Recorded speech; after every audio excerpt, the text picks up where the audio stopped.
Ladies and gentlemen, good afternoon, good morning, or good evening, depending on where you're joining us from. We're grateful that you can join us today for our distinguished guest lecture on the crisis in Niger. Since the coup d'etat in Niger, we've had an avalanche of interpretations as to what's going on in that country, what the repercussions are for our sub-region. Resolutions have been passed by the authority of heads of state and government. Neighboring countries have made their viewpoints known, but a lot of that really does not respond to what the realities are. That's why we thought as a council that we should look closely at the issues which brought about the coup in Niger, and more importantly, what the implications will be for the sub-region. We're very fortunate to have two very distinguished speakers. First, very good friend of ours who has had a very distinguished career. She'll be introduced by Ambassador Satu. Then we have Dr. Kewa Benin, another old friend of ours, who's a member of the Council on Foreign Relations, who has been all over the sub-region, and again, he will be introduced by Ambassador Satu. But when we decided to have this lecture on Niger, we had no idea that this morning we'll wake up and that we'll have news of another coup in Gabon. So I have no doubt that in a few days, we shall be visiting what has happened in Gabon and try to shed light on things there.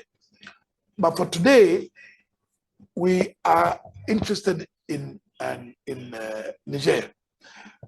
And may I ask Ambassador Lawrence Satu to introduce our two very distinguished speakers. Excellency, you have the floor. Thank you very much,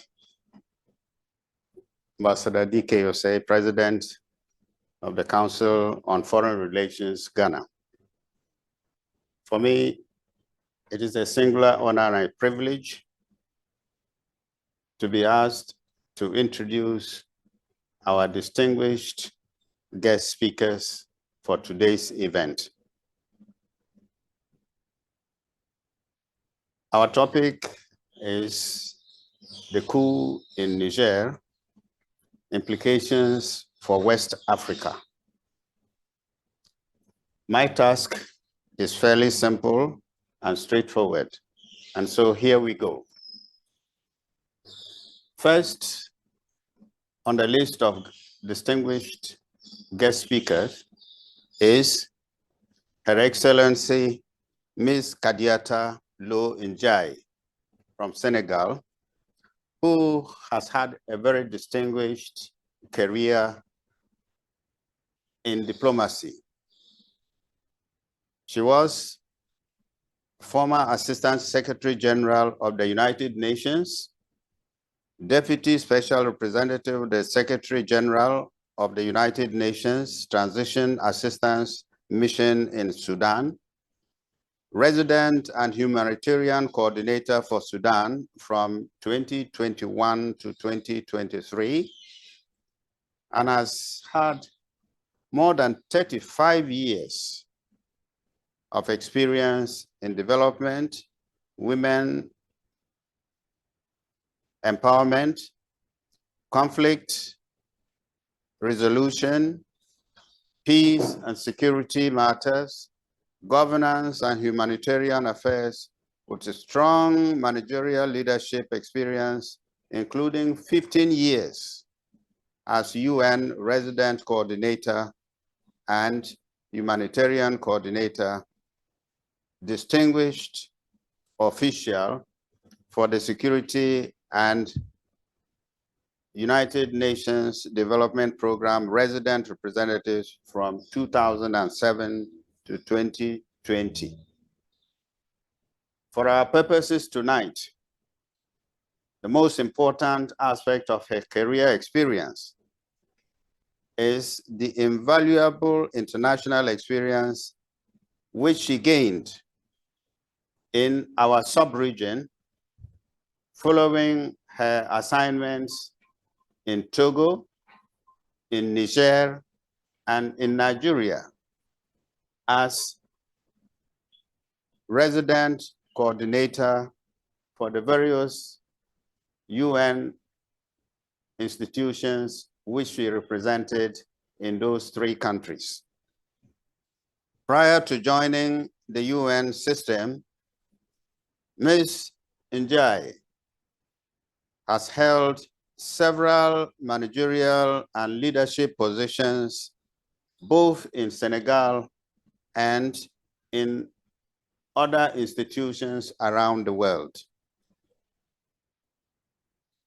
Ms. Njai has an excellent record in and successful experiences achieved, and she has had a great impact in the areas of poverty reduction, social protection, population policies, governance, rule of law, you name it.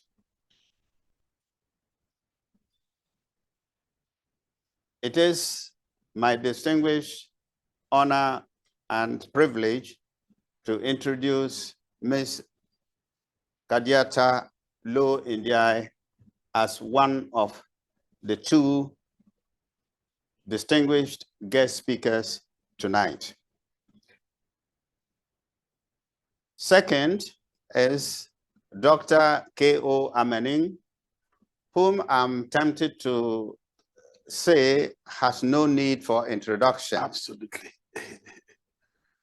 Dr. K.O. Amaning has been a senior colleague in Ministry of Foreign Affairs, but he passed on very quickly onto the international scene, and he's had very interesting, insightful experiences in Liberia, in Chad, and in Guinea. It is his wish that we leave it at that, because it is what he has to say which is important for us this evening, rather than what he has been. Please join us to listen to our distinguished guests tonight, Ms. Kadiata Lo Ndiaye and Dr. K.O. Amaning. Thank you. Thank you very much, Lawrence. Madam Njai, you have the floor.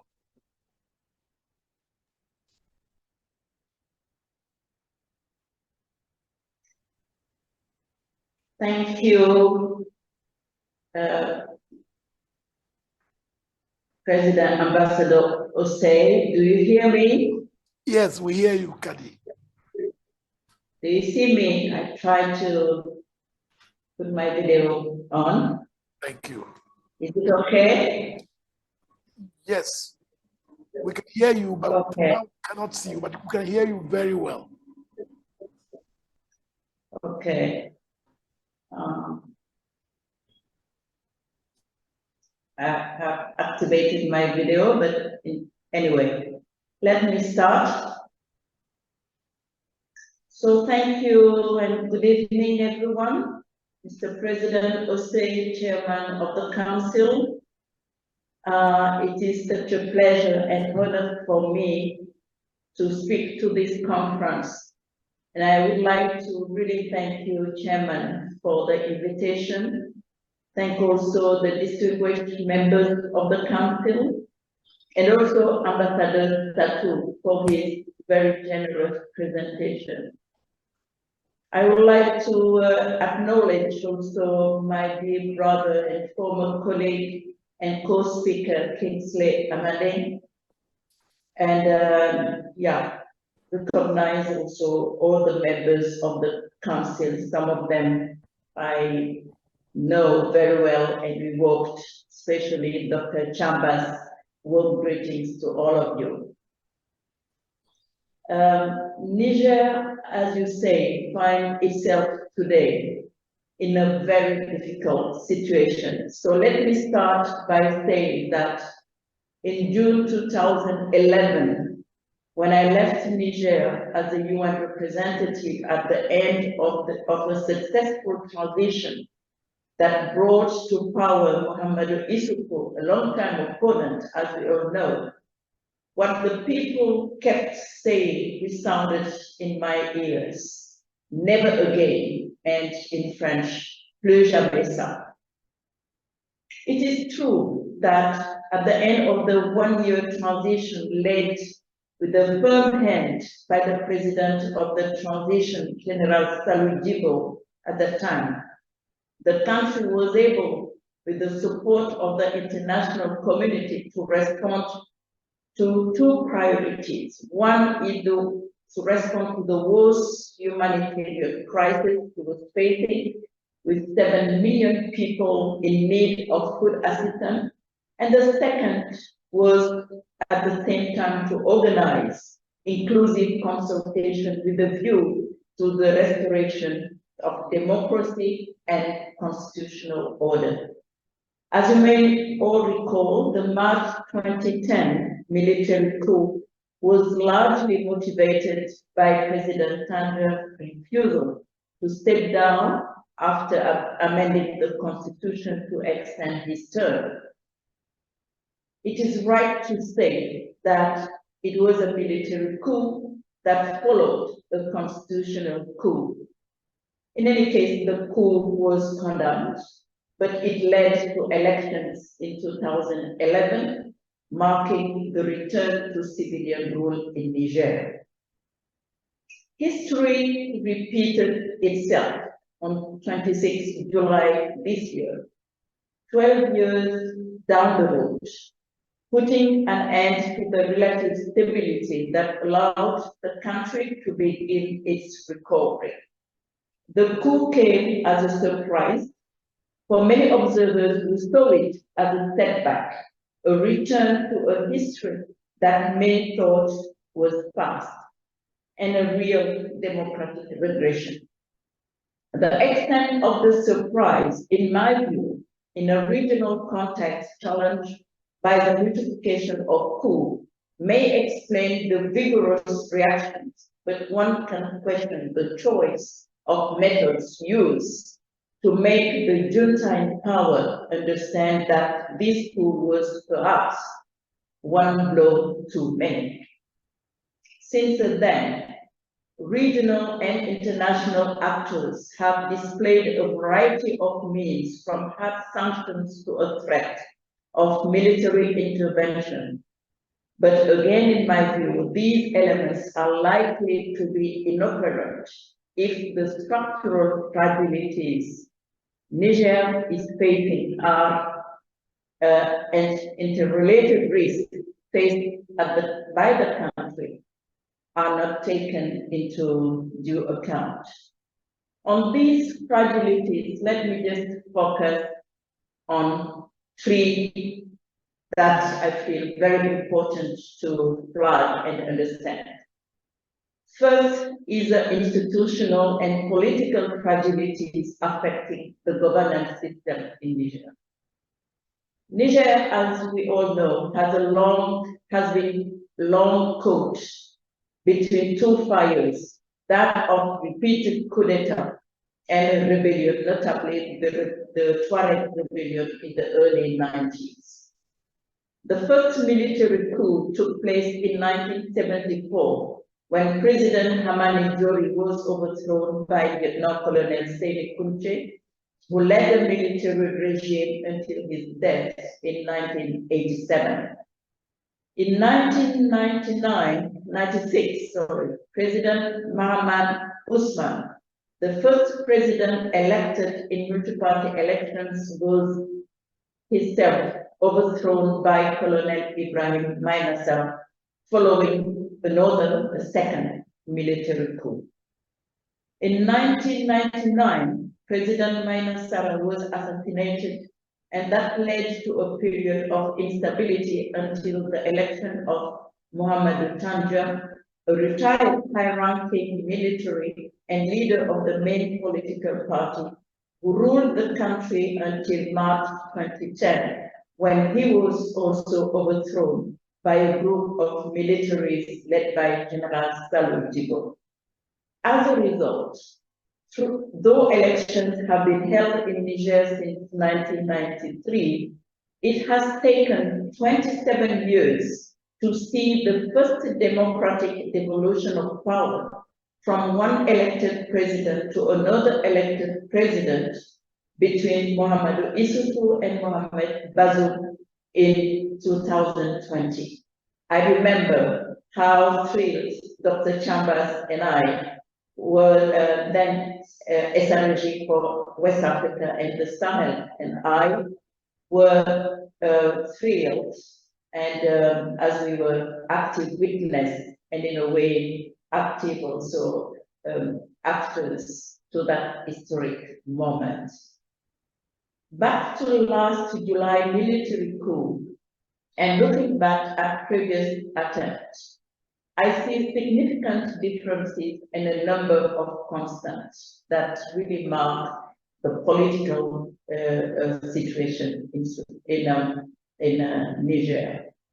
One fundamental difference is that, unlike the previous ones, this coup is not the result of a political crisis, as it was the case in 2010, when ECOWAS mediator General Abdussalam Abubakar, the same that is playing a very important role today, failed to reconcile the position of the protagonists after tireless efforts. The country has gained this time a remarkable stability and has enjoyed a notable economic growth over the past 5 years, with an average growth rate above 5%. Niger has gained also huge support from the international and regional communities and became a masterpiece in the diplomatic and military strategies on many foreign powers, at a moment where some of them, notably the former colonial power, has seen its influence and operating space shrinking considerably. Uranium and gold remain the most influential export product and accounted for over 55% of Niger export. The results generated by the exploitation of oil have increased by more than 24% in 2022, and all data suggest that it will bring the growth rate of the country to over 10% next year. So the question that I have, and we share also, is what are the real triggers of the July coup? One constant I can see is the continuous presence of the military in the power system in Niger since independence. The military retains its ability at all times to take power. It is not an institution totally subordinate to the executive, especially when the national sovereignty is perceived at risk. Let me just remember that General Seni Kunche coup in 1974 was justified by what was assessed as the then government's inability to address the situation of famine in the country, but also the disagreement of the military over the defense agreement that President Jory has signed with Libya the same year. It is the same spirit remains today among the military leadership, which are largely made of seasoned elements. The Nigerian army is far from being a young army. It is well trained and has solid practice through its confrontation with rebel movement, jihadist movement, UN peacekeeping operations, and cooperation with foreign forces. Furthermore, the military institution enjoys a certain level of credibility among the population, which should not be underestimated. The second aspect I want to flag is the socio-economic fragility. The consequence of political instability, climate crisis, and unparalleled population growth has made significant and lasting impacts on the country's ability to address its development and socio-economic challenges.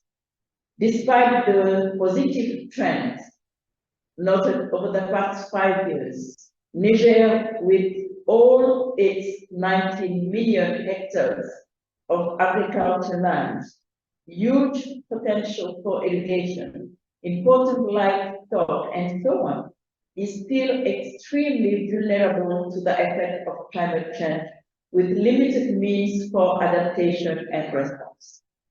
Niger energy consumption is far below the African average and is heavily dependent from Nigeria, 80%. Niger has the lowest literacy rate in the region and needs to build 2,500 classrooms every year to progressively fill the education gap. Jobs and social protection remain a big challenge. Only 1-point-something% of the budget allocations goes to that sector.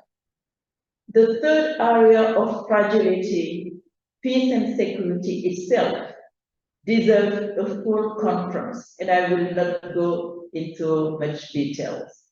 But just flag that for decades, Niger has been paying the high price for its efforts to ensure its internal security in a sub-regional context full of threats, contain the Tuareg rebellion since 1990s, and later the expansion of Boko Haram and jihadist movements in the Sahel. Niger's military expenditure has been multiplied by 6 from 2011 to 2022. So the lack of significant progress in improving the conditions of the ordinary citizen, the perception also that the country's resolve benefit a minority more focused on the interest of its external partners than of the concerns of the ordinary people, the erosion of the social fabric and the rise of identity problems, though not specific to Niger, are really adding to an already complex and fragile peace and security concept. So let me share 3 points and conclude by those points, because I would like to hear from the floor and engage in a real interactive conversation. The first point I want to flag is that the crisis in Niger cannot be, in my view, resolved through quick fix solutions. Structural deficiencies need to be addressed through a renewed social contract at the national level and through sound partnership with regional and international actors. The fate of Niger cannot be separated from that of the Sahel region, West Africa, and the rest of Africa. So by sheltering under the umbrella of powers that also have their own interests and agenda, it is maintained in the opinion of many citizens that their rulers have in fact subcontracted the security of their country, where they had to build real national capacity and solid regional cooperation to face the common enemy who doesn't care about borders. How a country like Niger responds to these challenges, and notably the fierce aspiration of the youth and its diverse communities to participate in the decisions that shape their destiny, remains crucial. Second, Restoring constitutional legality is a must, but diplomacy has to prevail. War between Africans will only increase our common vulnerability by reinforcing the grip of all kinds of forces on already fragile economic and security systems. Hopefully, the door for diplomacy remains open, and I really hope will be maintained by all means. Third, ensuring the structural transformation of Niger economy and a more inclusive society. That is, in my view, the big deal. Niger has a solid roadmap focusing on the food system transition, promotion of value chain in agriculture, oil and mining sectors, accelerating sustainable development, human capital, inclusion and solidarity, fostering the digital transition, consolidating governance, peace and security. That plan today needs 30 billion US dollar investment for the short period 2022-2026. The country has the potential to contribute substantively to that goal through increased mobilization of oil revenue and other domestic resources. But we definitely need the support of its regional and international partners. So conflict and destabilization is not an option. I strongly believe that any political solution to the current crisis will also factor these important components to ensure a sustainable peace and security in Niger, but also in the Sahel and the whole region. Excellency Chair, Mr. President, distinguished members of the Council and participants, let me stop there and happy to respond to questions and comments that you may have. And thank you. Back to you. Thank you very much, Kadi. You remember the very first time we worked together, I recommended that as soon as you left the UN, you should go to the university to be a professor. And now I repeat my recommendation because you've given us a very comprehensive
and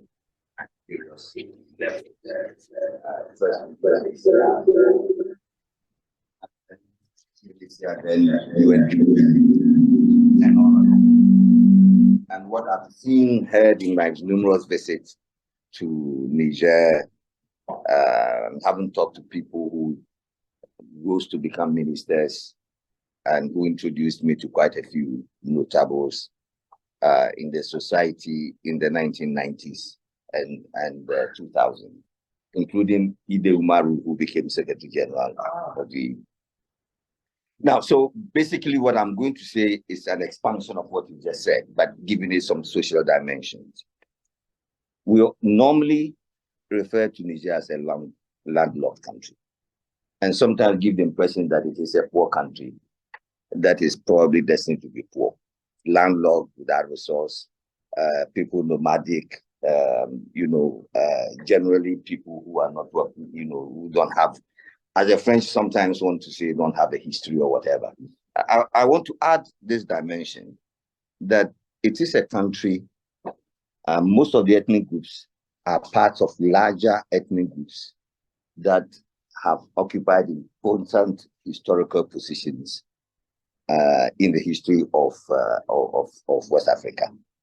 You have the Zerma Songhai people who are about 21%. You have the Hausa, about 53%. Then you have the Tuaregs, the Borno kingdom or empire.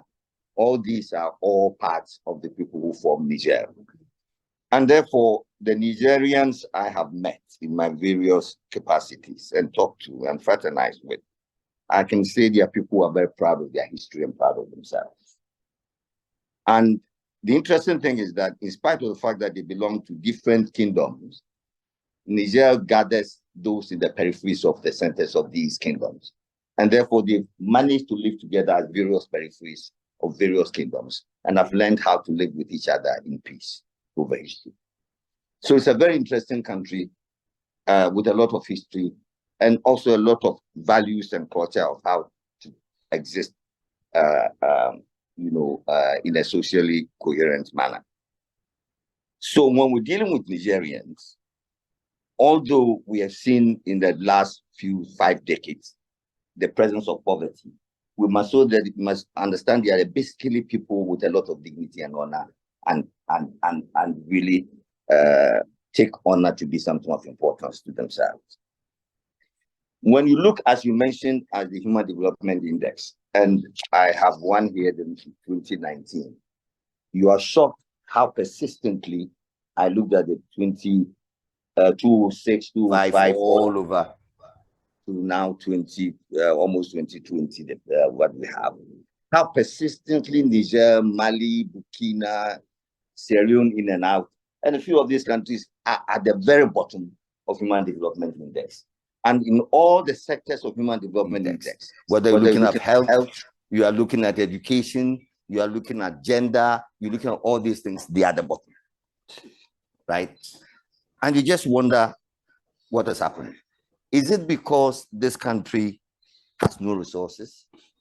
Is it because the people don't know how to live together to generate wealth? My answer is, it is not. Because the figures, in my opinion, show, and that's my first conclusion of having looked at all this, that if we are talking about crisis now, and our topic suggests that there's a Niger crisis, it's a crisis which does not probably date from because of the coup. It's a crisis that dates from a long period, decades, of what I consider to be endemic poverty and degradation of human dignity and the standard of living of the people. So poverty, in my opinion, has become structural violence which the people of Niger live. As you just mentioned, imagine Niger is able, encouraged, or colonial and post-colonial powers and governance had allowed Niger to use its resources without any colonial treaties and pacts and all these things that hampered their governance. How all these resources we are talking about, the land for agriculture, the uranium, the oil, the gold, which remains lastly untapped, if all these have been subject to international competition and other economic actors have been allowed to bid and work there, the history of Niger would have been different. There would have been poles of growth, economic growth that would have been created.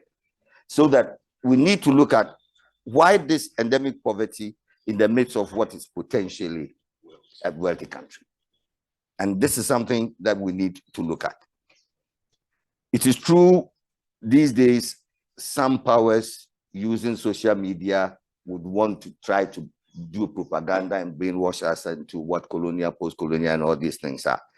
There might be a point, but there's also the fact that really, if we want to help Niger, it is not, first of all, if we want to look at Niger in a way that we will want to judge Niger, especially Niger's governance and constitutional procedures, we must be careful not to expect too much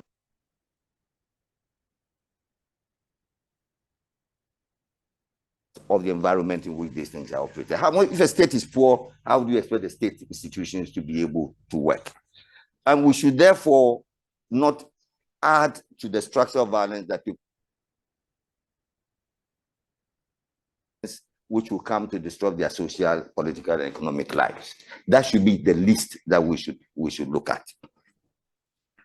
Now, this having been said, I think we should also look, and here I like what you said about the other countries. As I said earlier on, if you look at the Human Development Index, you have all these countries at the same level, Mali, Burkina, all. For instance, whoever tells you Mali has no resources or whatever is not telling the truth. So in a way, we need to look at Niger and those countries differently. We need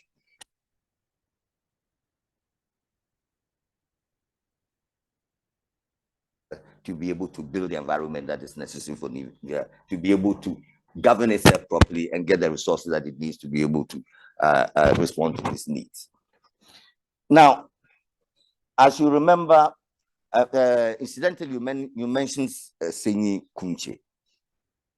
When I arrived in the 1990s, Kunche had just died.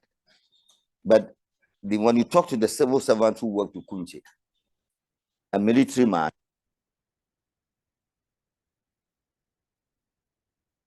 able to use the resources that came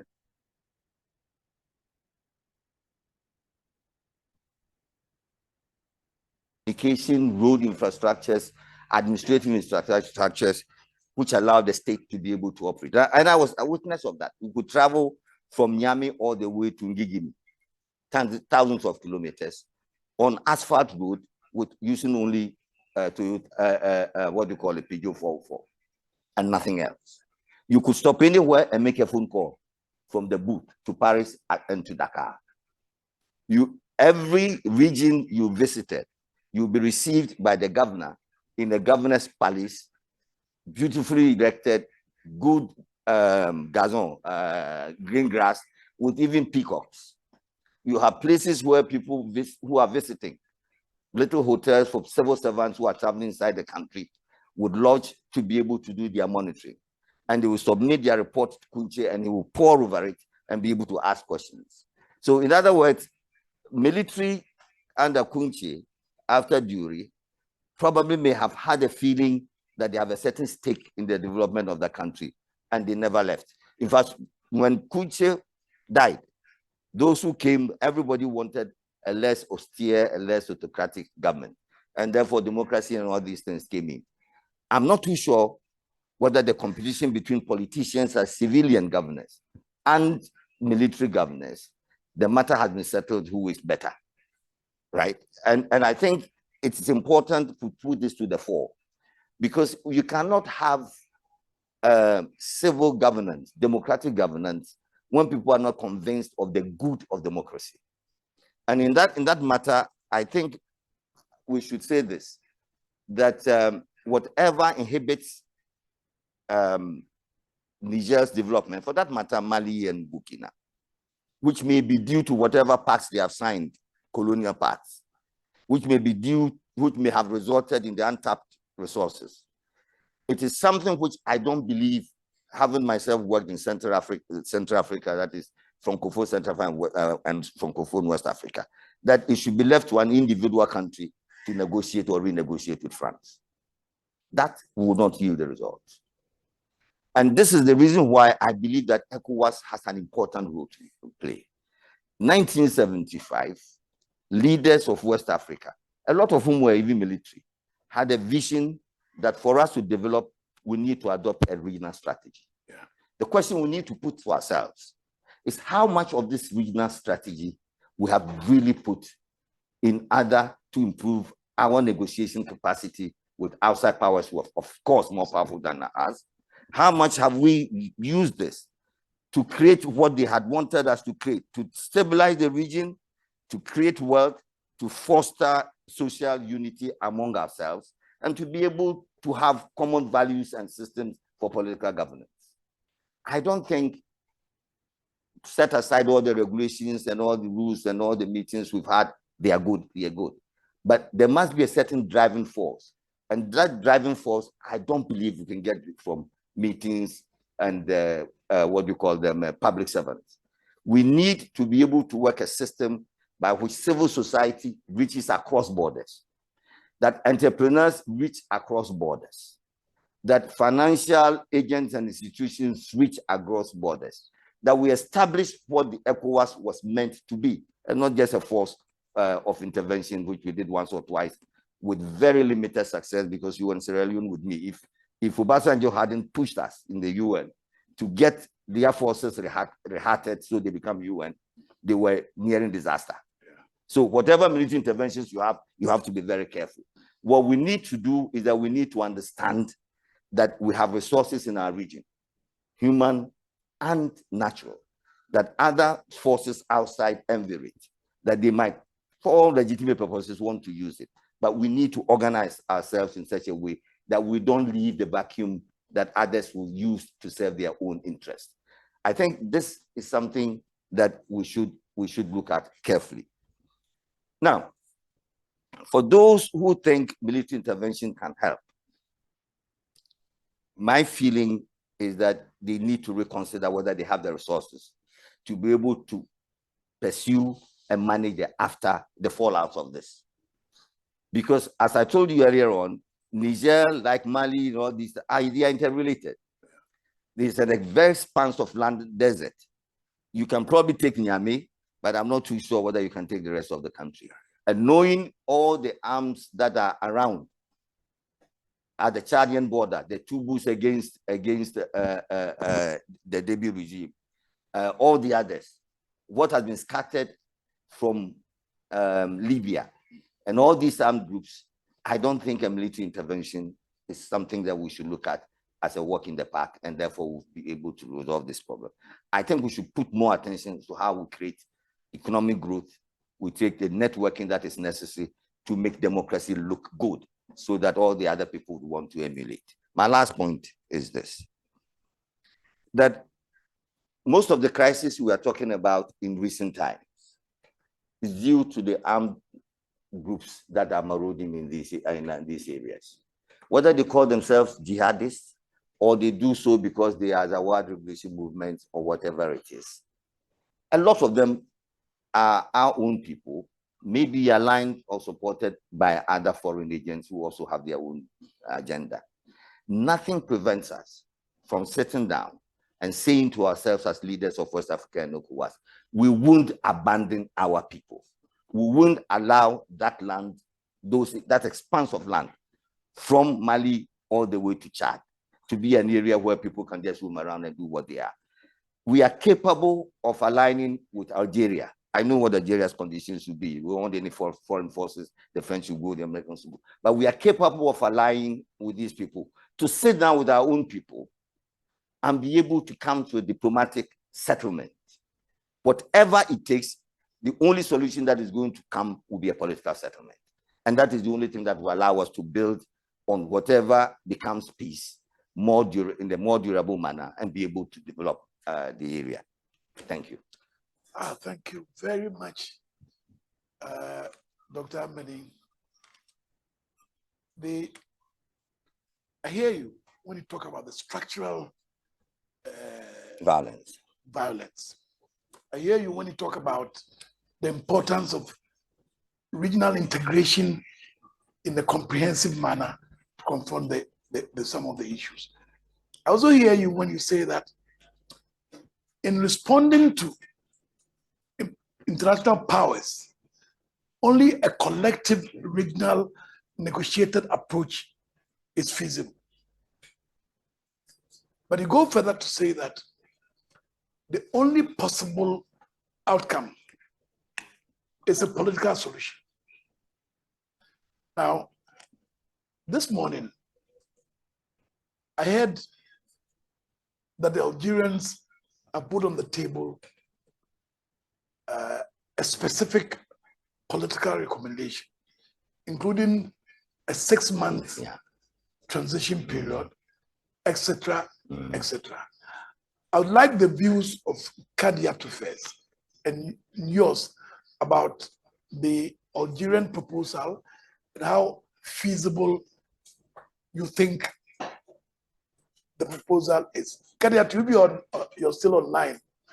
What are your views on the Algerian proposal? Okay, let me say that Algeria has been at all times an important player of the political security in Niger at all times. Second, Algeria is also the second military force in the region after Egypt, so has capacity to be present in any situation when it is required. Third, Algeria has also expressed their position that they will not support any military action against Niger, and they will see it as a threat to their own peace and stability. So I think that with these 3 elements, we see with that proposal that beyond the formal condemnations and so on, Algeria is positioning itself as a facilitator or mediator of something. They know who are the protagonists from the civilian part and the military part. Because in Niger, what is remarkable is the stability of the political personnel. When we talk about the politics in Niger, we talk about the same people who have moved from a political party to another. But in a way or another, someone, as one of the members of the leadership told me, we meet at night because we have the same grandchildren. So Algeria knows the internal dynamics also in Niger. So by putting a proposal, I have read also, we see that they position themselves on the solution side rather than on the confrontation side, which is important. Now, it is generous, but I think also only, as you mentioned, a political solution using all means of diplomacy and a certain level of pressure, let's say, but managed by regional actors, by neighboring countries, by those who really understand the complexity of the situation in Niger, can really play an important role. So I think it is an offer. It is the responsibility of the Nigerian actors to look at it.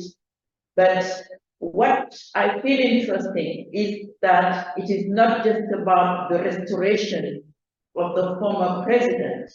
There is also a clear understanding of the importance of really taking good care of the economic situation in the country. So it is a combination of many ideas. Some of them may be realistic, some of them may be 6 months transition. I don't know how it is feasible in the context of Niger, but Niger has already gone through a one-year transition, has also gone through longer transitions. So they have experience in managing transitions, but the context now is different in the region and may not allow just to sit in this kind of impasse without any door or window of opportunities exploited to just prevent any further escalation of the situation.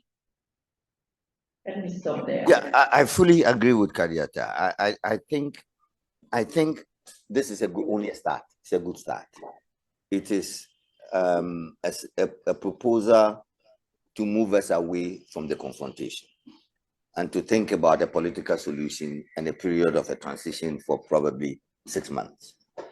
However, my own personal, how do I put it, approach to analysis of the situation is that we should stop, those of us in West Africa, probably in Africa, we should stop trying to solve problems on short-term basis. We say in our Kan language, you are standing in a crowd of ants and you want to remove the ants from your trousers or from your body. It will never work. If Algeria is suggesting that we give 6 months of transition, we should say yes, but we want whatever transition that is going to resolve, not to resolve only the constitutional crisis in Niger, but to resolve also what has caused Niger, Mali, and Burkina Faso to be weak. You see, my view on this matter is this. We're already weak states in those regions. We were battling with ecological disaster, with climate changes that has impoverished. Even countries all the way away, far, like in Senegal, there were places in Senegal where I worked and where people were telling me it was green. Podor, Matam, were places which could be cultivated and produce a lot of agriculture. Because of climate change, all these places are becoming desertified. So we should tackle these problems comprehensively and not tackle them in piecemeal.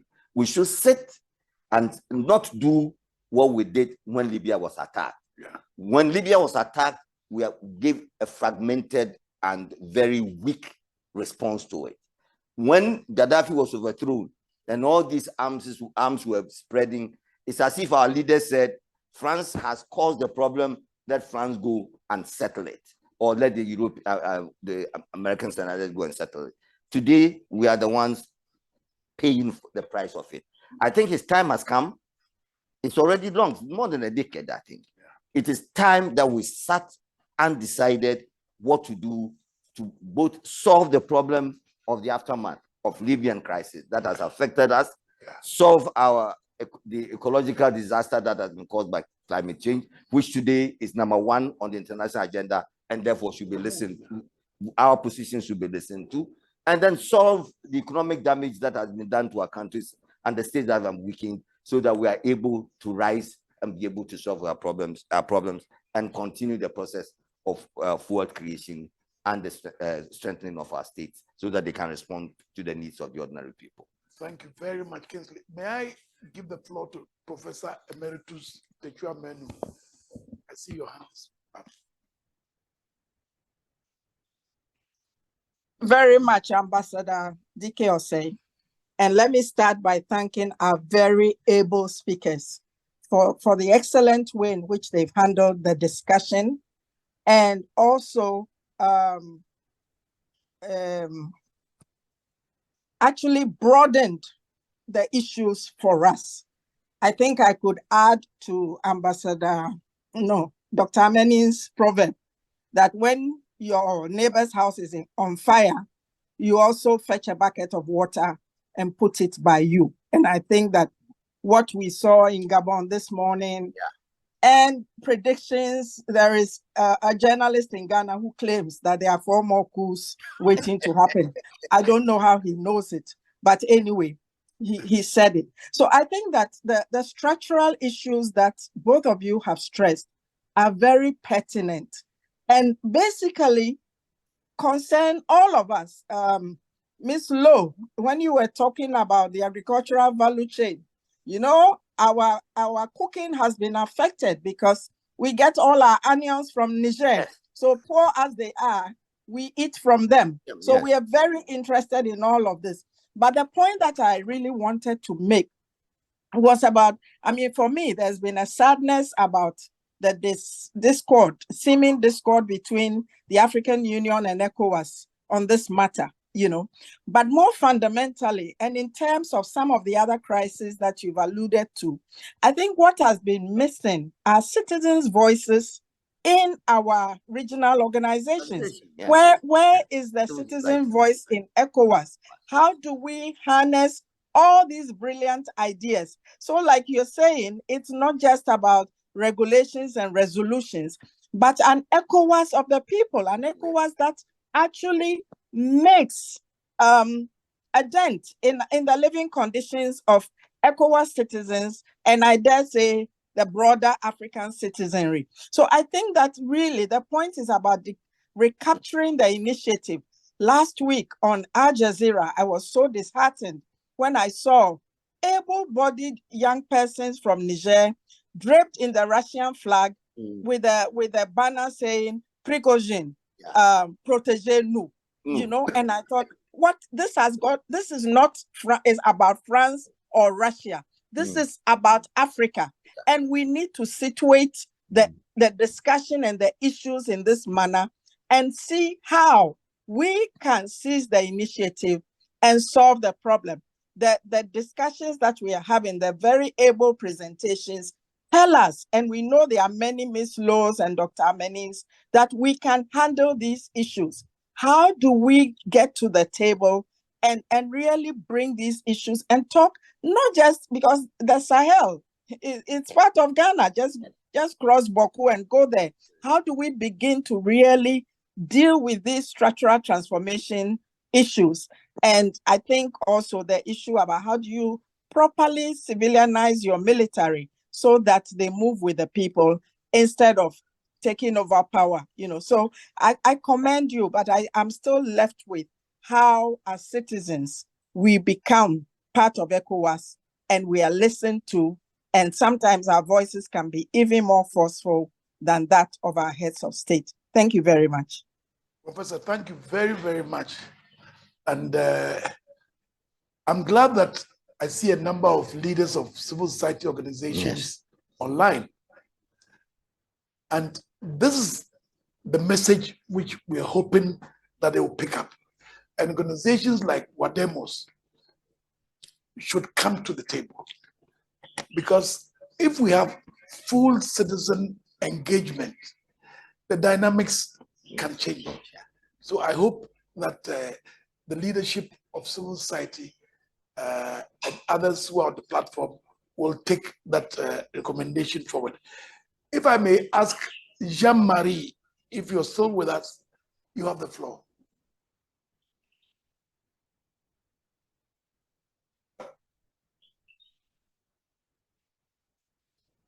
Okay, Jean-Marie, if you're not online, may I ask Elna Yama? Elna Yama, you have the floor.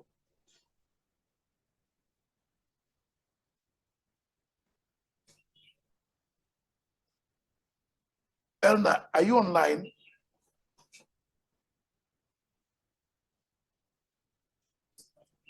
Well, if we cannot get through to Elma, we'll now go to Joseph Atamenza from the ECA in Ethiopia.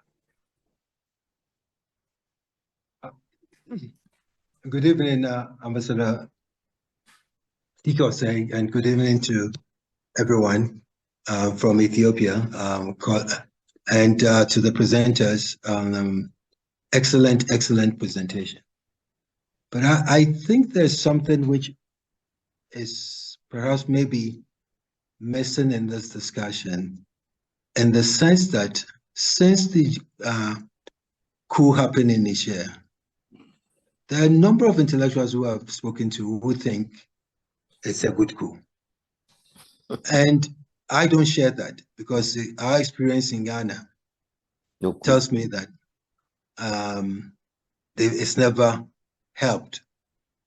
It's probably at times, it starts this way, everybody is happy about it, and then in the end, it's worse than the civilian that was overthrown.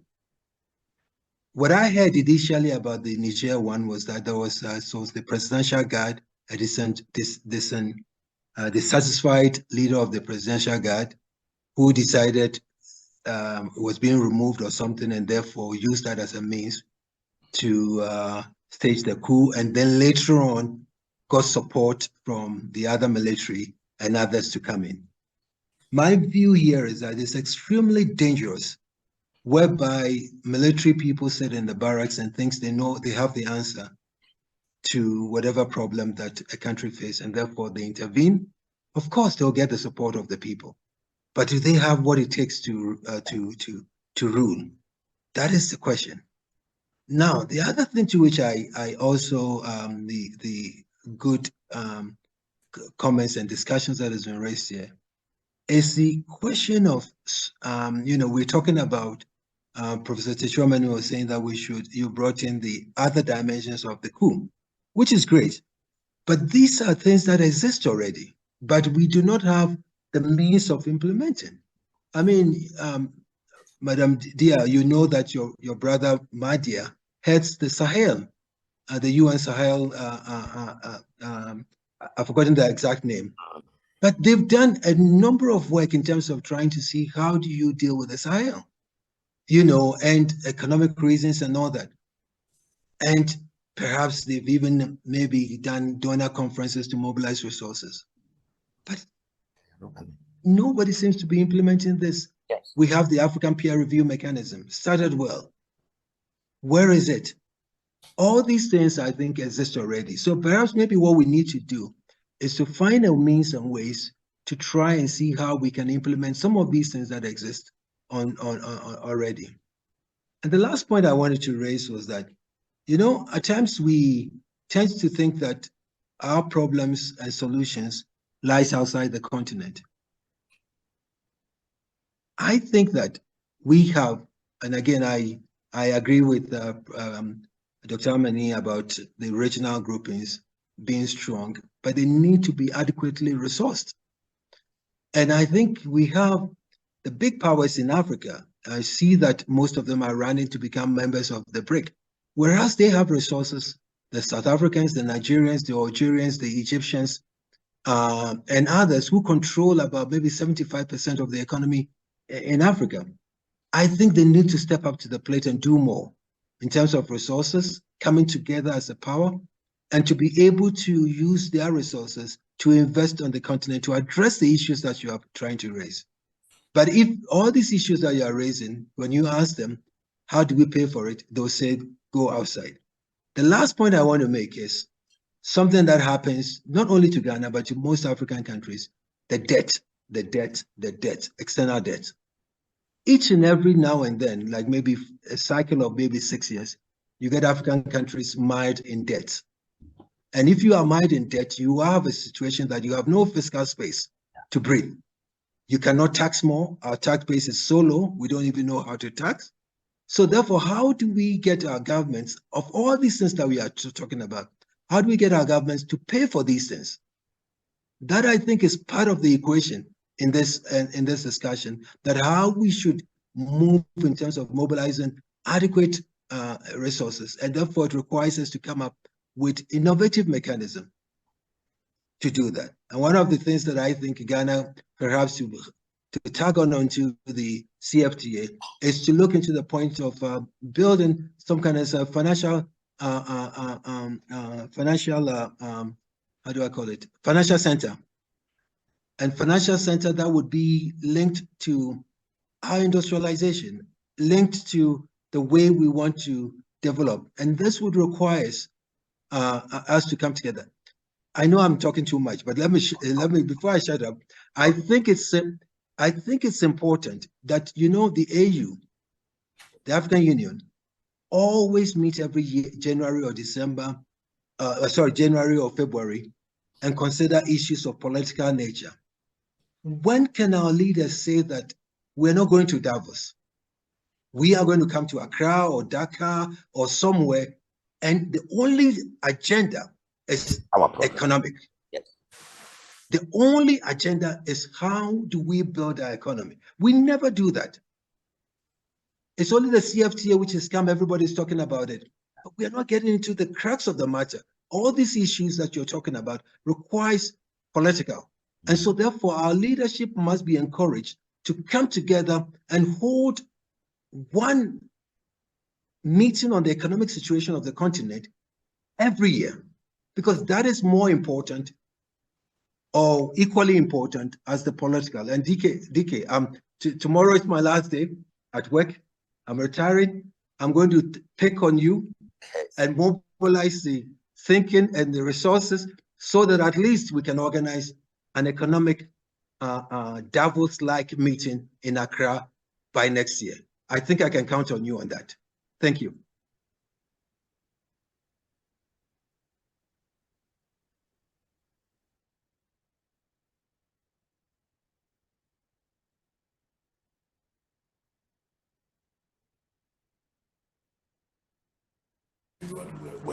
We're setting up the APRM and the discussions about NEPAD and so on and so forth. So congratulations, Joseph.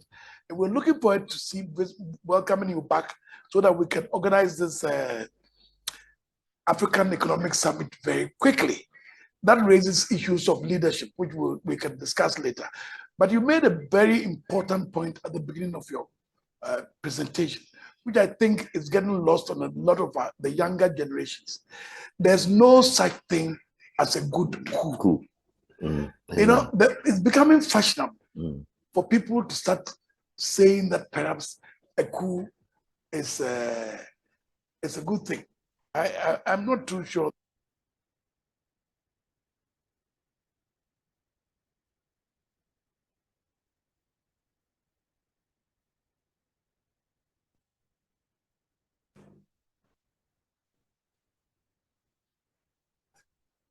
Jerry, you can unmute and ask your question. Thank you very much, Ambassador Osei. Good to see you. I was one of your students at Lesiat. Oh, Jerry, and how? I'm good, and I'm glad to see Dr. Zibim also online, also one of our lecturers in Lesiat. Thanks for the opportunity. I want to thank the presenters for their submissions. I was glad to hear the second presenter mention the issue of linkage to colonial masters and making the point clearly that there is military intervention is not a possible solution, but political dialogue will surely be the most enduring solution to these kind of problems. I do agree with that. However, I would want to say that sometimes some of these radical means are necessary to create the condition for us to dialogue, for us to find permanent solution, even though they are not the solution by itself. I think it is a catalyst. In my opinion, the current wave of coups around the continent, particularly across West Africa, they have a similar trend, purely ideological. No bloodshed, presidents are put under close arrest, people get on the street, and what we see is the wave of flags belonging to other powers and the burning of others. It may appear as if we are moving from one colonial master to another anyway. But I think that it is an opportunity for us, especially the whole of Africa, to rally around these Francophone countries at this time for me to gain independence. Because if you look at the condition under which these Francophone countries have for independence from France, for me, I don't consider that as independence. We must call a spade a spade. So if there are agitations, what are the problems? I think it is a time for us, and that is why I have a problem with the ECOWAS. Why military intervention? Why did the people go take over power in the first place? Why can't we find solution to that? So I think that it is time for us to rally around them. Let them have their independence from France. You can call it the second independence from France. Let them have the capability to decide, and all of us will be on the same channel. All African countries that are independent will be on the same channel. We West African can have our common currency, so that those that belong to this France-Afrique Africa would not pull the progress of Africa back. I was glad when the second speaker mentioned that in 1975, when the idea of West Africa coming together and developing, it was the military generally. All the leaders at the time were military. Yes, they have brought the idea. But when it is handed over to democratic governance, what do we see? Bad governance. We go back to our colonial masters. When there is a coup, it is France. France is the first to come and condemn it. Why is it so? So I think it is time. Let's take advantage of this current wave and realign ourselves. Let's rethink about our independence. Let's rethink about the agency of Africa in determining its own fate. Thank you very much. Jerry, I'm grateful. Dr. Mani and Kadi, can I take 2 or 3 more comments or questions? Then I'll get back to you. So may I now ask Envy, if you're online, to ask your question or to make your comment. Envy.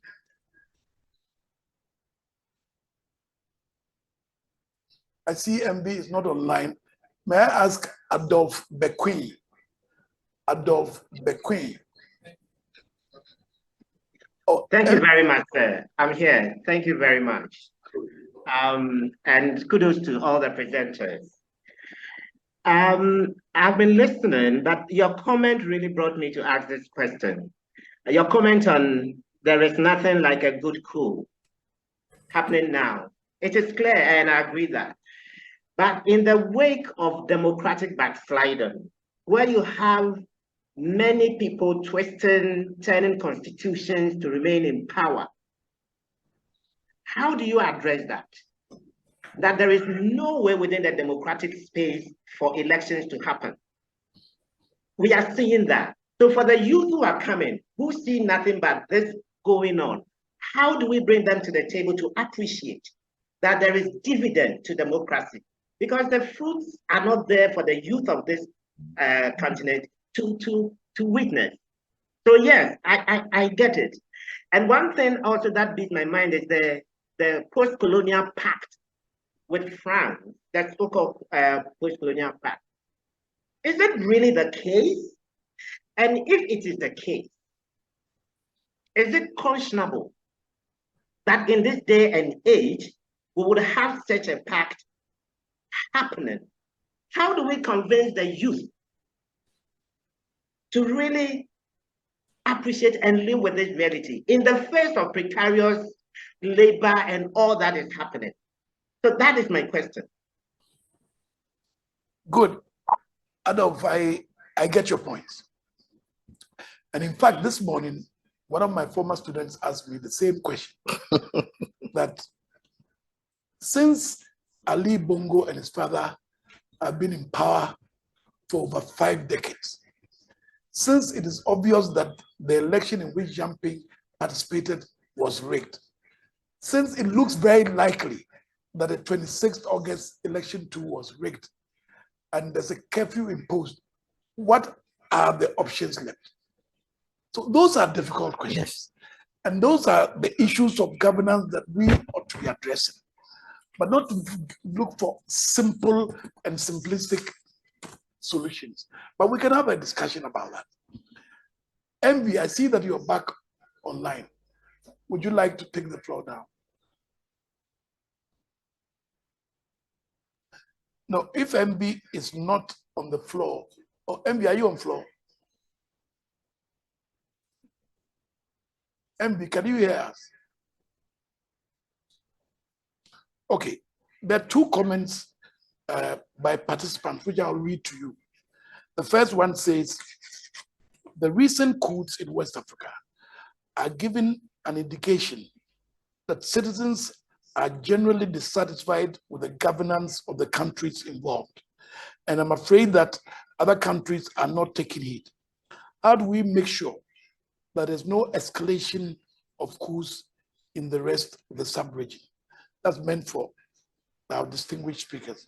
The second comment is as follows.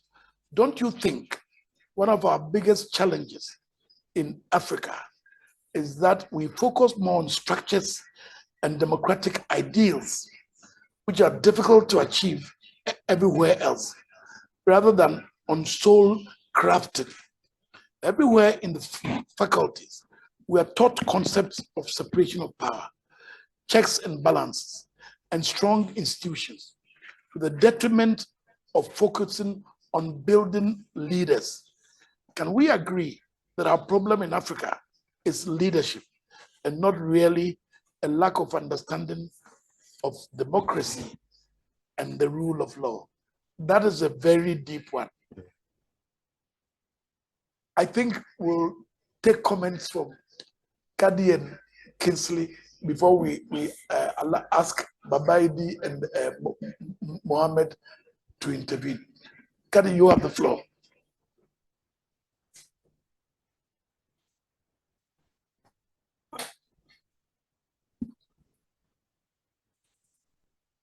Kadi, you have the floor.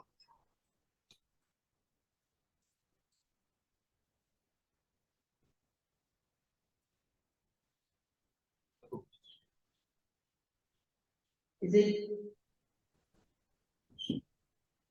Okay.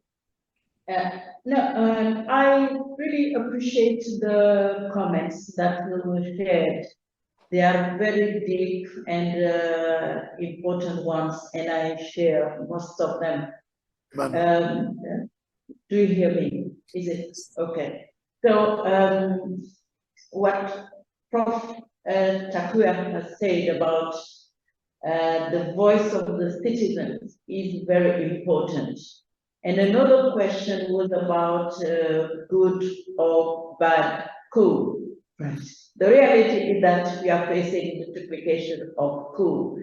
And this is really a wake-up call for all of us to really think about the quality and the nature of the governance that we have on the continent and especially in West Africa. I think that there is no good or bad coup, but how do we do with elected presidents who become a bit too much autocratic? How do we do when opposition parties cannot just play their role? How do we do when civil society voices are not cannot be heard because some figures are absorbed by the power system, and those who oppose are just deprived from the right to speak? So my concern is about how we make democracy work for the people. And it is really about governance and rule of law. And clearly it requires, as I said earlier, a rethink, a reset of really what kind of social contract, what kind of relation should be promoted between the rulers and the people and the masses. In the case of Francophone countries in West Africa, I strongly believe that we are at a turning point because I mean there is a number of elements that have been documented: the imbalance, the interference, the lack of capability or ability of the countries to focus on their own interests. And we have seen also how the fight against jihadist movement have provided a cover to some governments. We take care of your security, keep quiet. So I mean that in the case of Francophone countries, we are really at a turning point where a vibrant civil society community has been very strong in not only documenting but advocating for us change. How do the power system react to that is the question. I don't believe a military coup is a solution. I don't believe that. But we really need to rethink about the governance system, the balance of power that allow ourselves to focus on our priority and push our regional integration and solidarity agenda. I think no one will be will do what we have to do for our countries and our continent. So the escalation of coup in West Africa, I cannot say it will stop. We have seen the case in Gabon. I will not qualify this type of coup, but the fact is that it is more than time to think about it and really, as I said, if democracy is the way to go, and I believe it is the way to go, so we need to make it work for the people and not only for the rulers. Over. Thank you very much. Kinsley, you want to make a few comments? Yes, I fully agree with Kadiata. And in my presentation, I cut short certain things because she had probably said it all, and a few things that I didn't develop. But the first question as to whether there's a good coup or a bad coup.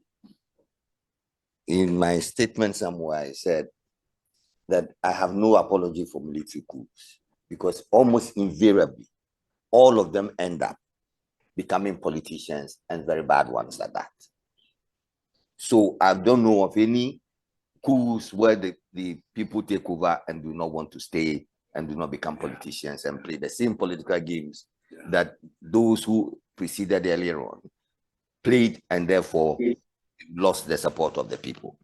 So I don't think the issue should be that we should allow, condone, or accept any coups. When they happen, then of course what we need to do is to see how best we can use the opportunity to come back to political institutions that the people consent to and are based on inclusiveness and development for them.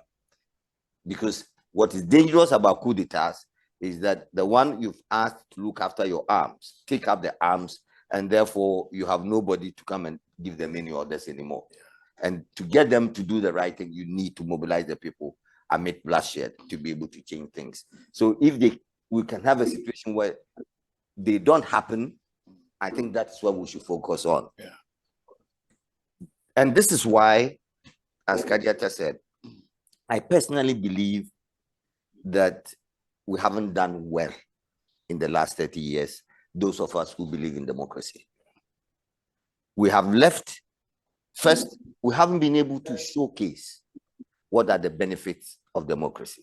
I hardly hear, it doesn't matter whether it's in Ghana or anywhere I've visited, the countries that have managed to go along in a constitutional democratic manner, showcasing the benefits of democracy, especially to the young, to the youth. We haven't been able to let them know.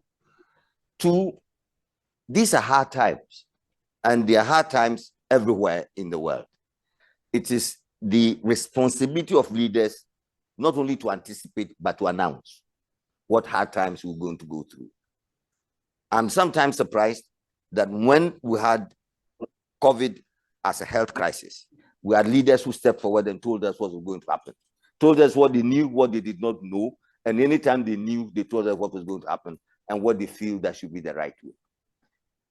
If we didn't know when the crisis happened, all over history, it is there.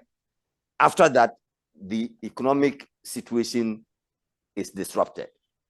We didn't see our leaders come forward to say, we provide you leadership. This is what is going to happen, and that happened. And therefore, people have confidence in you. In other words, what I'm trying to say is that we have vacated the space, and you have done so and abdicated our responsibilities. There is no doubt that somebody will fill in. And unfortunately, we've seen people filling in with propaganda to serve their own purpose and not the purpose of us Africans. My third point is this, and I think in line with what Kadate also said, and Kadate also said, and I mentioned it earlier on. Given the present circumstances, it would be wrong and presumptuous on our part to think that for what is happening in the Western countries, where their own democracy is under stress, that they will come here and help us defend our democracy.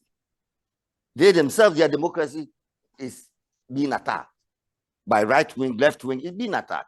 How would you expect them to have time for us to come and help us to salvage and protect our democracy, especially if they know that if we implemented democracy fully by taking full possession of our resources, they might be at a disadvantage.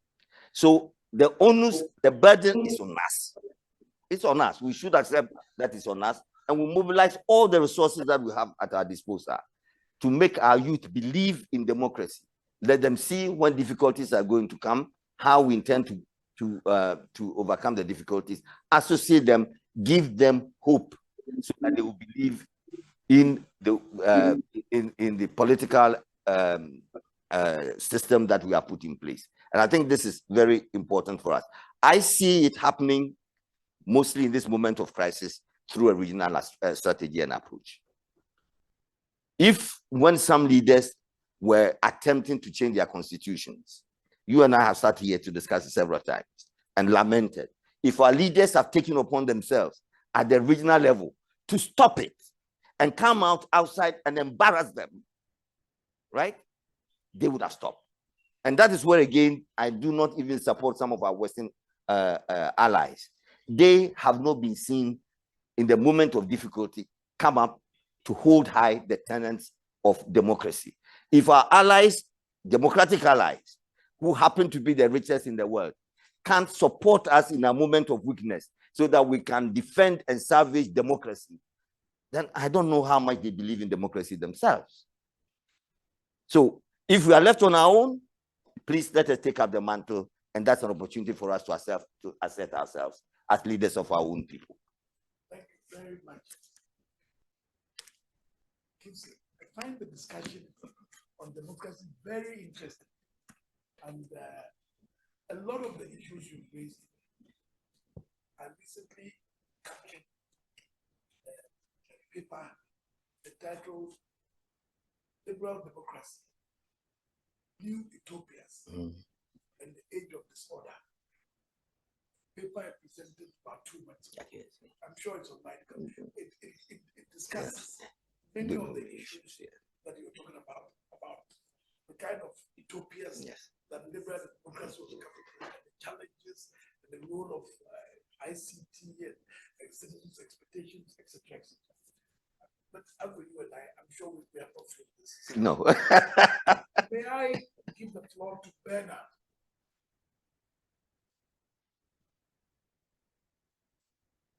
Bernard, oh good, you have the floor. You have the floor, sorry.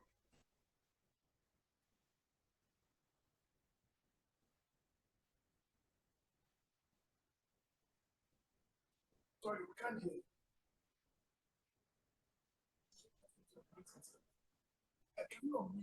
Okay, am I now being heard? Yes, we can hear you. Thank you very much. My name is Chankar Bennett. I am a PhD candidate in public policy and governance at Chambu University, but also a research fellow at the University of Ghana here in Accra. So I'm from Kampala in East Africa, but also I'm here. I want to begin, thank you very much for the previous speakers and ambassador for everyone. I want to begin by saying, by quoting the Bible. In Proverbs 29, it says that where there is no leadership, people perish. Mm. And what we are seeing across the continent now is definitely a lack of leadership. Yeah. And that is why we are seeing coups after coups. We are lacking leadership, not only in the countries that are experiencing coups at the moment, but across the continent. There is definitely a leadership gap. And this is where we need to come in strong. I will start by the strength, the role of the African Union, because our forefathers left us very clearly. When Kwame Nkrumah spoke in Addis in the 1960s, he was very categorical and he said, Africa must unite. Today, we don't have any single leader that is moving around the continent and ensuring that African leaders can come together and have the same interpretation and approach to things. And that is definitely a leadership gap that we are lacking. The African Union, in many ways, it's actually a loose coalition that is not strengthening the role of democracy across the continent. And that is why each respective small countries in our cocoons, we are actually getting suffocated because the African Union is not strengthened. And that brings in the bigger question now. How are we funding our African Union? Because at the end of it all, for all these African countries to strive in their democracies, we must have a certain understanding under the African Union. And our funding under the African Union, I can assure it, is funded by the West, or if not the West, then the Euro. And so that brings into the mess that we're able to see, because the African Union is not able to strengthen and practically engage with the respective different countries. And I think that gap must be addressed. Lastly, as I wind up my comment, when we say coups, of course, definitely coups are not the alternative. But if we quickly write off coups, then we are not listening to what exactly is happening across the continent, because our elections are actually not working. Our elections are not working. And it is important that we together as Africans come together and address our elections. How are our elections being funded? Okay? Why is it that in other countries, there are no term limits? And in other countries, there are term limits. I come from Uganda, and in my country, Museveni has been in power for the last 36 years. There is no term limit in our constitutions, and the African Union is quiet. You come in Ghana, there is term limits. You go to Kenya, there are term limits. Why are democracies being implemented across the continent varied? Democracy has its principles. Of course, I understand the questions of context, but there are other principles that we must agree that there must be. For example, term limits, there must be change of guard after at least 10 years. That should be applicable across any democratic African country. And why is the African Union? I read the charter which was signed by most of the African Union in 2007. The African Charter on Democracy, Elections, and Governance. I've never seen a review report. I've never seen, except for the observer initiatives that are done. There is no concrete work and effort that is being done to ensure that these principles are actually entrenched within the nations. I will conclude, His Excellency. So we need to address our elections, and we must come out clearly. And then lastly, who benefits from the chaos? Africa, definitely we are under serious chaos, but who benefits from it? We are at a stage where Africa, we should be beginning to thrive. There are already elements of other countries which are beginning to take shape, their development across the continent. And there are signs that we're actually moving to the right direction. But when we experience this chaos, definitely who benefits? We are incapacitated. We are faced with inability to reorganize against our major problem, and that is poverty and fighting marginalizations and poverty across the continent. And in the end, we are not able to exploit our available resources. We can't generate revenue. And so we are at a mess. Who benefits? The West, if not the Europe, or the East. We, the actual indigenous people of Africa, we lose out and we will continue to suffocate. I will conclude by saying, let's unite. Kwame Nkrumah left us with this value.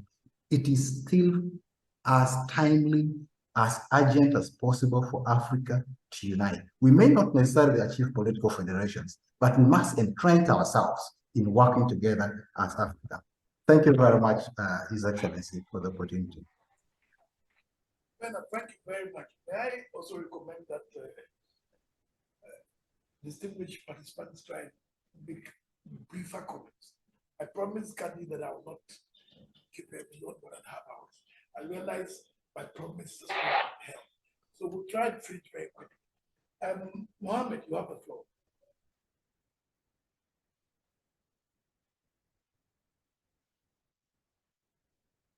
Mohammed, you want to unmute and make your comment or ask your question? I have unmuted.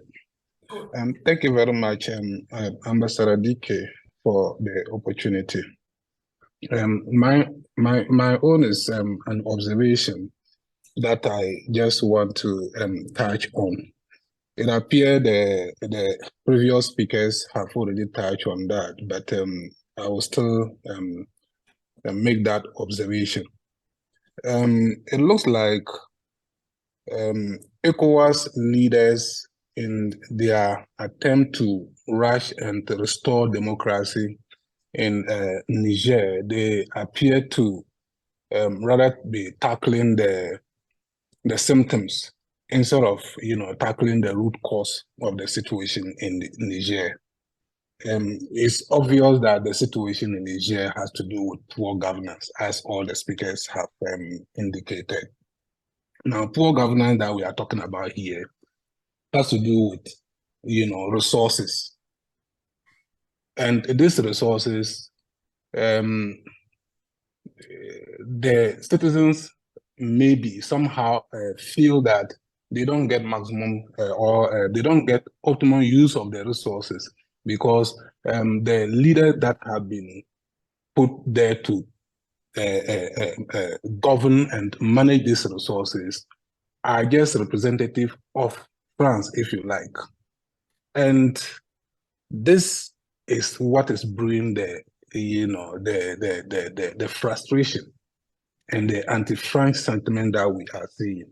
So if ECOWAS thought that they have the right to intervene militarily in Niger, then they have the same right to have intervened in negotiating with France to take what belonged to the Nigerians to them.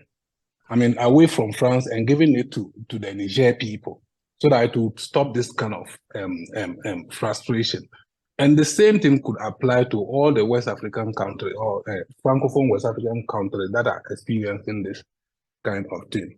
Because if you look at the whole thing, it appears that climate change may also play a role there, in the sense that as the Sahel area is severely affected by climate change, definitely people have choices to make, either to migrate and become climate refugees elsewhere, that is in neighboring countries, or stay in their various countries and adapt.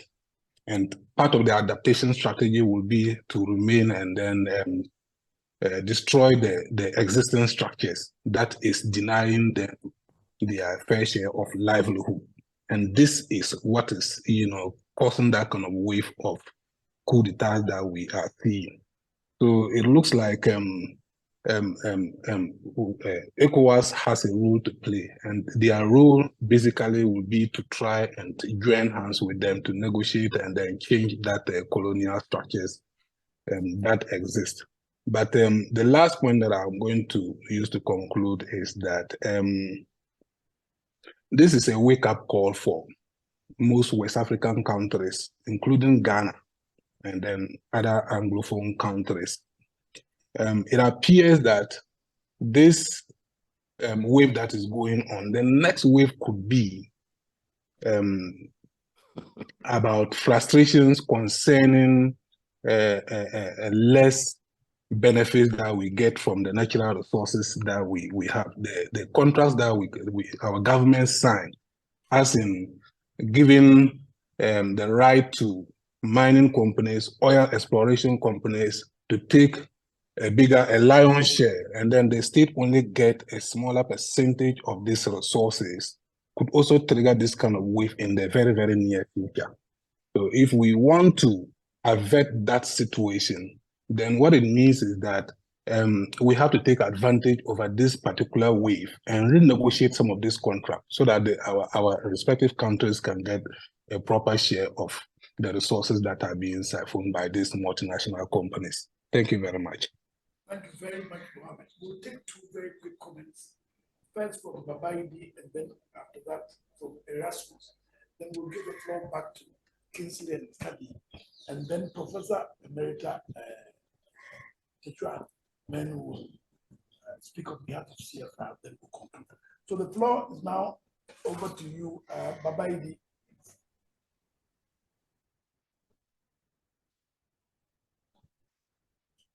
Mr. Babaidi, can you unmute? Thank you so much, Prof. I am a PhD student of UBIX, Peace and Conflict Studies. It's quite heartening to see Professor you and then the other professors. In fact, I have not had the opportunity to sit in your class, but I'm happy to be with you today. And Prof, quickly, I want to react to what the professor said a while ago, the woman. She was, I think, I want to allay her fears as to the position of Russia in the current situation. The threat of Russia filling the vacuum in this situation is, I believe, it has been overstated. I mean, the issue is that the youth in the Francophone West African countries see Russia as anti-France. Yeah. They think that, hello, Prof. Yes, we can hear you. Yeah, they see Russia as anti-France, and the understanding is that whatever, anything that has to do with the interests of France, at this moment, they have to be against it because their frustration has to do with the status quo, which they think that is born out of their allegiance to the French. And that one put us, and then the other issue is that even the envoy that the US has appointed to the Nigerian, to Niger, I mean, that one somehow even settled that issue, because the Nigerian junta, they have demonstrated that they want to dialogue with the West, and also make it known that they want to keep the Wagner group at arm's length. And then the other issue, what we are grappling with now, has to do with whether coup d'etats, their significance as in our democratic dispensation. Prof, obviously there are dark clouds gathering over our political space. I'm not limiting it to West Africa, but even the African continent itself. Because yesterday we just had Gabon also adding up to the list of the coupist regimes. And if you look at, hello, Prof. Yes, I can hear you. Hello. Baba, we can hear you. Hello. Baba, we can hear you. Go ahead. Okay, Prof. Okay, Prof. So I am a pro-democrat, but I just think that for democracy to endure, like you people have taught us, you would need certain institutions to be working. And those institutions are manned by human beings. So if those institutions are not seen to be working by the youth, I mean, definitely you would find people coming in to fill in the vacuum. Let me take you back to the Guinean situation.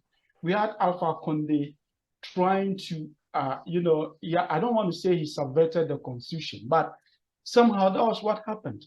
ECOWAS sat aloof. Even the elections they had out, the ECOWAS, he blocked international observers coming through. So they were just going to sit, watch after everything, and I mean, it will be normal again. And then, Prof, we said that in our local dialect, we say that an elder must not be at home whilst a goat tries to deliver with a rope in its neck. Hello, Prof. Baba, we can hear you. Can you please wrap up? Prof, so if you look at the denominator for all the coups that we have experienced, it has to do with bad governance, i.e., unemployment, weak institutions, all these things. And the regional ECOWAS and AU, the people, like, they've lost hope in what is what the body in their discharge of their mandate. So basically, that is what is, in my opinion, that's what is creating all these things. So for us going forward, we need to tackle the issues of bad governance. And like the other colleagues have indicated, leadership, whether we like, to me, I am convinced that leadership has always been our problem, and we need to work towards that. Thank you so much. Thank you, Baba. Erasmus, you have the final word before I go back to the speakers.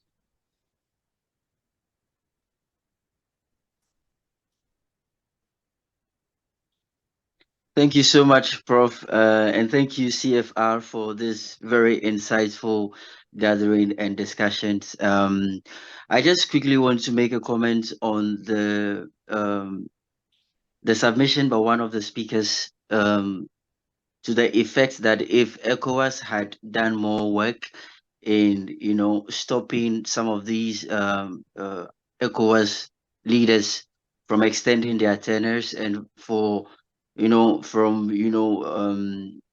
trampling on the rights of the citizens of the countries, then it would have sent a signal that ECOWAS actually is very committed to democracy, and then it would have had the legitimacy to take any action in these issues. But the problem is that ECOWAS and the African Union have no power. That is a challenge right now. The presidents of the ECOWAS states and the ECOWAS as an institution itself cannot do anything beyond issuing statements right now. Why is that so? When you are in confederations like the African Union or the European Union or the ECOWAS, what you use as leverage is the economic, stimulus you have of being parts of these unions. And the question is, what are these countries gaining from being part of ECOWAS? ECOWAS is supposed to be a free trade zone where you have free movement of persons and of goods. But what do we see in ECOWAS? Before you cross the border from Ghana to Togo, you have to pay some francs CFA before you can cross. I have been a victim of that several times. And so what is Ghana gaining from ECOWAS? What is Togo gaining from ECOWAS? Okay, to the extent where you can say that, well, if you do not comply to these rules and regulations, I will sanction you, because as it stands now, there is no ECOWAS sanction that will be effective against any state. For which reason, any country would be very careful to not break any laws in the ECOWAS region or in the African Union. And so my point really is that these unions that we are part of are not beneficial to the countries in any way, be it economical or political, as it stands right now. I know we have the African Continental Free Trade Area that has been instituted recently. I admit that I am not privy to developments going on currently in that area, but we can see that, it's just, as far as I can see, signing of papers and sitting down in offices and nothing really going on in terms of facilitating trade between these countries, because it is on the back of trade that we can actually ensure that we are living in a union that is guided by rules and regulations, and this is seen also in the European Union. Every country has actually the incentive of being part of the European Union because they know the benefits that they derive from the European Union. So that if you do not go by these regulations and you are sanctioned, then you are going to lose a lot of economic benefits. And so I think for the ECOWAS to be able to have the legitimacy of authority to be able to speak in such issues, they should work on the free trade area. They should work on making sure that the union is actually economically beneficial to everyone before anything significant can be done by the ECOWAS. Thank you very much for the opportunity. Yeah, just round up by saying thanks to everybody who tuned in. I think the comments that you've made very, very useful to us. They are essentially in line with what our thinking is, and I believe that they will be reflected in the final document that will come out. Because I think we have addressed pertinent issues, expressed our deep concerns over matters which are really essential and critical for the well-being of all of us in West Africa. What we expect that should happen to bring us stability, social coherence, and economic and financial progress that we all want to see our youth benefit from in the nearest possible future. Thank you. Thank you, Kingsley. Final word from Kadi.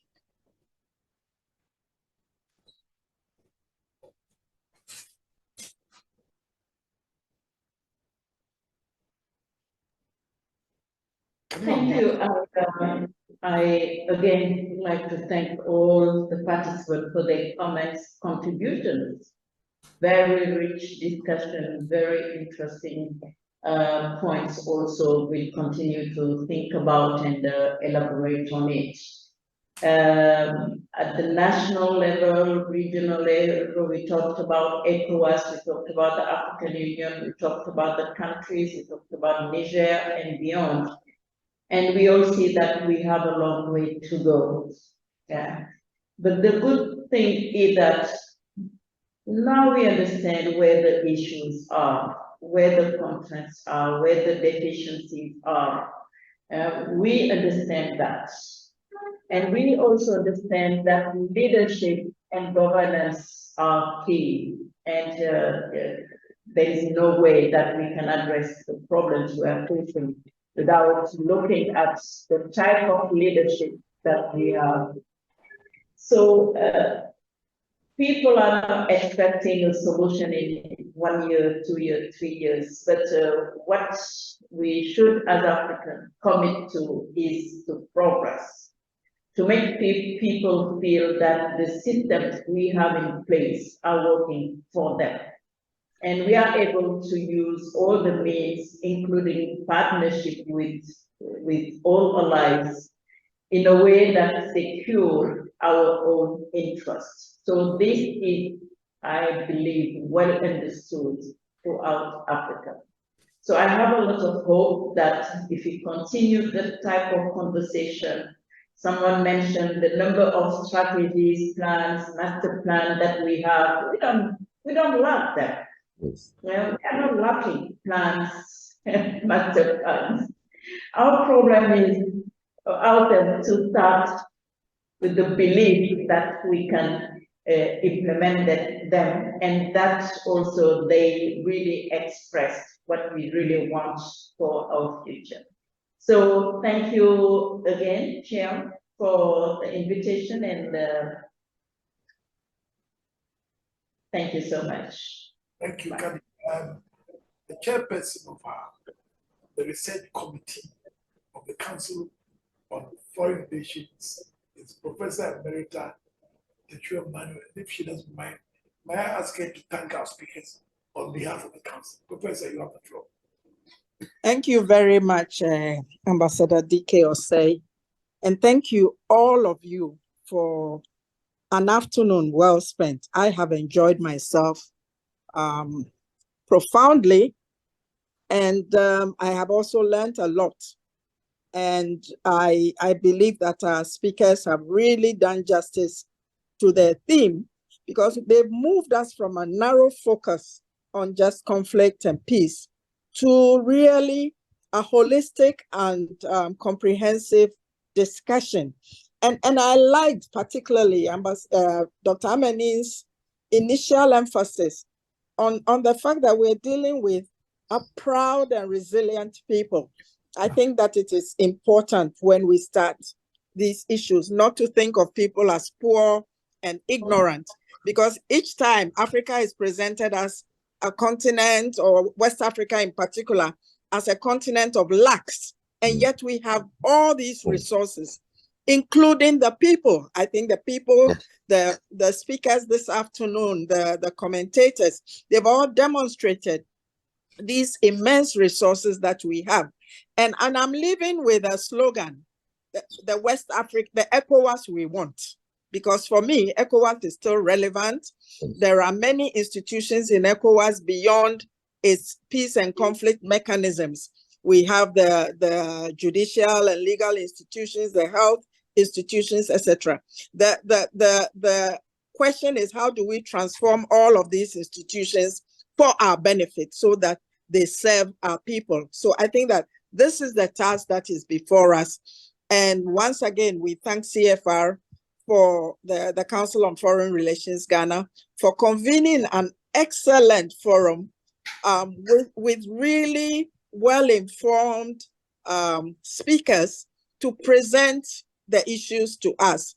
My regret is that we don't have the resources to have this live streamed so that many, many more people could listen to us and be informed, become hopeful, and also change their perspectives on some of these kinds of issues. So this is the challenge. How do we make sure that even as 100 or so who are allowed on this Zoom call are listening, many more people can join in to listen to these very excellent presentations that we have been,